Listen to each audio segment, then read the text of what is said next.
une époque où tout va vite, où une info nouvelle chasse la précédente, les archives papier nous rappellent que le monde n'a pas débuté avec Facebook.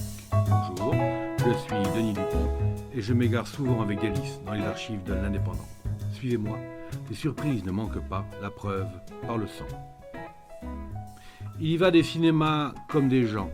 On naît, on vit, on rit et au final on meurt. C'est ce que nous raconte l'Indépendant du 19 avril 1974. Titre : Le cinéma familial disparaît, mais le film de la vie perpignanaise continue.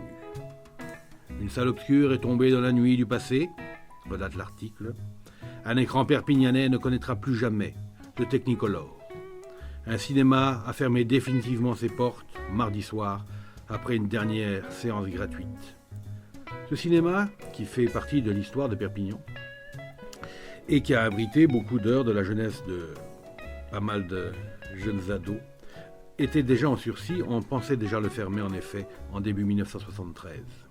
Mais c'était sans compter. Sans la vogue que l'on sait, poursuit l'article, il a encore servi, parfois le 7e art, d'autres fois l'engouement pour un certain style dépouillé. Une phrase un petit peu anodine qui relate évidemment la fameuse vague des films olé olé qui faisait venir pas mal de monde, notamment de l'autre côté de la frontière. Et nous apprenons dans cet article que le Familia était au départ l'Alcazar, une sorte de cafecon, salle de jeu. Et c'était les chocolats Poulain qui en étaient les propriétaires, qui avaient trouvé un système pour pouvoir fidéliser la clientèle en donnant des bons de réduction au cinéma dans les plaquettes de chocolat. Et c'est après la guerre de 1945, que le Familia devait devenir une salle très familière aussi. Il était coté pour des films d'aventure, on pouvait y voir Maria Montes, John Hale, Sabou et des reprises de Tarzan avec Johnny Weissmuller, que de souvenirs. Le Familia était aussi utilisé pour des élèves des lycées qui pouvaient y voir l'Odyssée du Kon-Tiki ou les grands matchs du 15 de France quand ils jouaient à l'étranger. C'était la belle époque, et comme le dit Antoine Font, cité dans le journal, avant on allait au cinéma, maintenant on va voir un film. Alors, que va devenir ce fameux Familia ? L'article nous l'explique. Tout l'immeuble va être démoli. Il avait été acheté en 1959 par M. Font.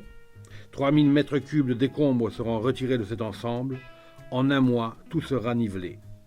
Ainsi, la place devant le rallye, qui seule subsistera, sera agrandie.